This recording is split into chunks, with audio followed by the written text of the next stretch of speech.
From the 1011 Now streaming studio, this is 1011's Morning Pulse. Good morning, I'm Danielle Schenk with your Morning Pulse for Friday, March 29th, 2024.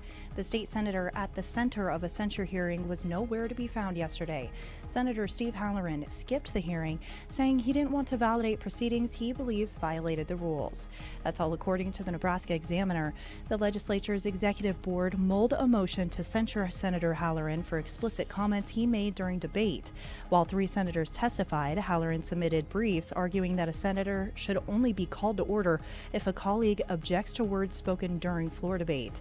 Senator Michaela Cavanaugh urged the board to make a decision quickly because the investigation into Halloran's comments might not be complete until after the legislature adjourns for the year on April 18th. The board will meet in executive session next Tuesday. In lighter news from the unicameral, several bills are now awaiting the governor's signature.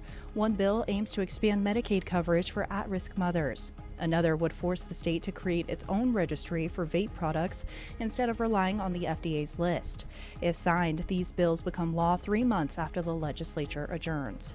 4 other bills were passed, which can be found on our 1011 website.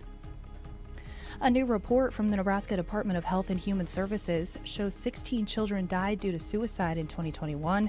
Now, Project Harmony is offering a program to teach you how to act, listen, and give reassurance to those facing mental health challenges.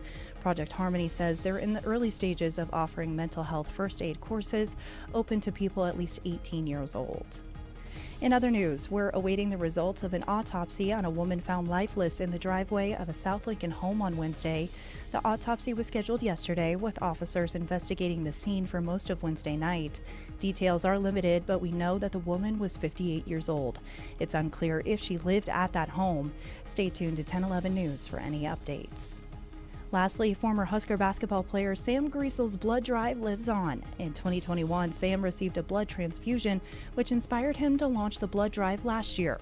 Now, in its second year, the blood drive shines a light on the constant need for donations. Numerous Husker athletes stepped away from the hustle and bustle of their schedules to roll up their sleeves, something organizers hope will only grow in the coming years.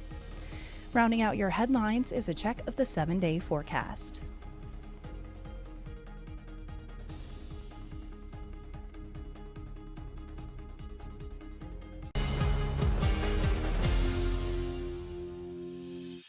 You've been listening to 1011's Morning Pulse. Watch, listen, stream on the 1011 Now app, on YouTube, or wherever you get your podcasts.